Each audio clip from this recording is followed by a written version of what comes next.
Jaren's performance in week 2? I thought Jaren made a lot of improvement. It was really good to see him. You know, for the last 2 weeks, you know, there were certain things we asked him to focus on. One thing was just pre-snap, just the whole operation smooth. You know, making it more smooth.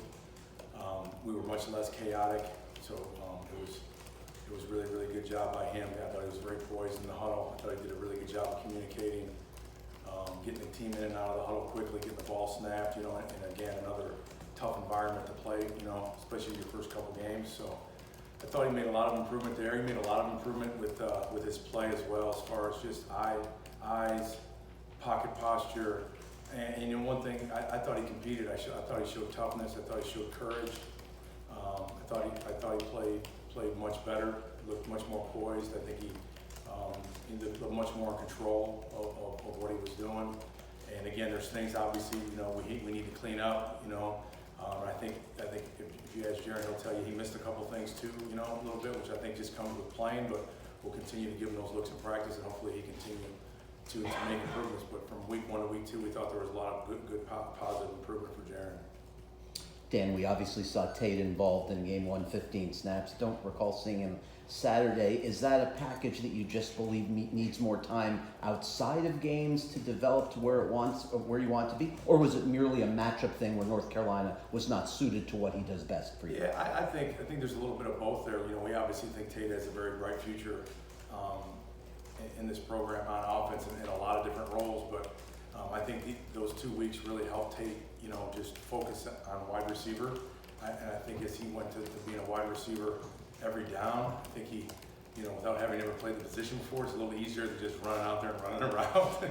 There's adjustments, there's second level releases, there's press releases, there's cloud release. You know, there's just there's a lot of things involved in it, and not that Tate didn't handle it. He handled it very well, and we would totally expect his role to just continue to grow, whether that be him obviously playing receiver, but also with him playing quarterback for us as well.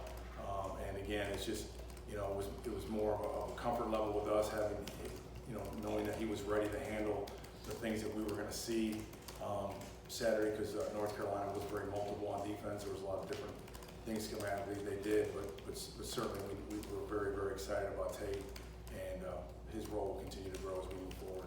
Dan, the 1-2 punch of DJ Dallas and Cameron Harris, they looked really good. How promising is that for this offense? They ran hard. You know, I was just on the sidelines. You know, been doing this a long time, and you can kind of just from the sideline watch a guy hit it. And obviously DJ early, and then when Cam got his opportunity, he did the same thing. I thought those guys were both very determined. You know, one emphasis that we've made from Coach Diaz that's permeated down throughout our staff is that we're going to run north. You know, we're going to get the ball. We're not going to be an east-west team. We're going to run the ball downhill, and I thought those guys exemplified that Saturday night to a T. And one thing that happens with running backs in my experience, having been around some really good ones, is that when one's on the sideline watching the other one run hard, they kind of realize, when I get out there, I better run just as determined and just as hard. And that's what we tell the guys: if you want more carries, you need to earn more carries. And again, I think both those guys played very physical. I think they ran hard, and you know, it was too bad Cam had 2 long runs called back. You know, he's got some bad luck there right now with that. But both those guys, we felt really good about their performance. Dan, talk about just the general execution of the system now in game 2 as opposed to game 1. It looked a lot better. It looked a lot more versatile. Your execution up front looked much better. Ja'Kai coming in. Just talk about all that and what your impressions were when you watched the film. Yeah, we thought that we were obviously a lot more efficient than we were in the first game. I think Ja'Kai performed very admirably for being a freshman. You know, you got a true freshman left tackle, a true freshman right guard in the game, and a freshman quarterback, and you know, that can make things difficult at times. But I think those 2 guys, all 3 of those guys, handled it very well. I thought we thought there was good communication up front. You know, by no means were we perfect, but I think we played physical, and I think for the most part we were on the right guys up there, and I think we'll continue to get more physical. And that's kind of, you know, as an offense, you know, that's kind of how we want to be. I think we had 9 different guys catch passes, 2 running backs carrying the ball. You know, this isn't hey, let's just feature this guy deal. You know, we kind of let the defense dictate where the ball is going to go. And when the quarterback plays well, it looks a lot better. You know, obviously, I think you can say that about any system, really, whether you're running a zone read system or an option system or a drop back system. The guy that's got his hands on the ball every play, when he plays well, everything looks better. You know, we need to clean up some things. We need to clean up third down. We need to do a better job in the red zone early in the game, especially. We had to settle for field goals, you know, when we want to be scoring touchdowns. And again, we didn't make every play we needed to make, but certainly we think we played much better. After the Florida game, you said that you grade players on if they do enough to help you guys win or not. Which players graded out that they did enough to win? You know, we had I can't remember them all. You know, we had more, but we thought our running backs did. I think we had 3 guys up front.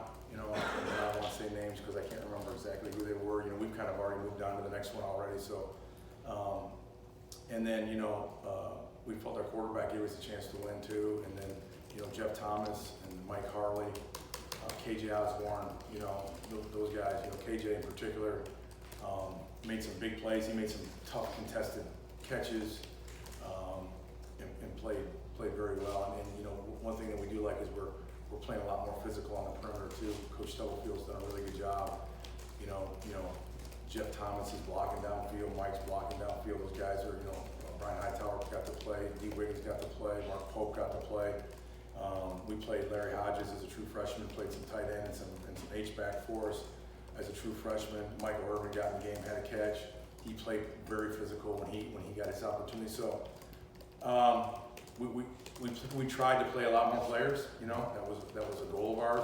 We want to continue to do that. As I mentioned, you know, Tate Martell, we need to get him in and get him going. And Lorenzo Lingard, when he gets, you know, fully back, cleared, ready to roll, he's looked really good these last couple of days practicing. He'll have an opportunity to play, and we feel really good about him and think he has a bright future as well. So, you know, it's a lot better as you know, obviously when you win, and obviously we didn't do enough to do that, but it's a lot better for your morale when you have more guys playing, just from a mental standpoint, coming over to practice for Tuesday and Wednesday and Thursday, and they all come over here with maybe a little bit of a jump in their step that they're going to have a chance to play and have a chance to help their team win is a real positive for our entire team. We're gonna do a couple more. Again, so it's still ready, but Brevin Jordan through 2 weeks is leading all tight ends nationally in reception yards. Can you just talk about him and how much easier he makes your life as a play caller and just what he brings overall, being so successful in the offense? Yeah, Brevin's how do I put this in a really positive way? Kind of he's a really good pass receiver, route runner, but he's an excellent blocker. I mean, he's one of those rare guys, you know, that, and again, his technique needs to continue to improve as a blocker, as an inline C-gap blocker, but he's for a guy that's not being very, you know, big in stature as far as his height, he's got he's very strong lower body, he's very explosive.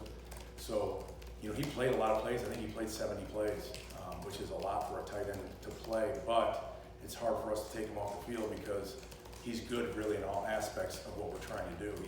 He's good at setting an edge, he's good at running vertical, he's good out in space, you know what I mean? So he's been a really good player, and you know, and again, I think he's got a whole nother level to get to. We really think we haven't scratched the surface with Brevin. One thing I love about Brevin is he loves to play the game.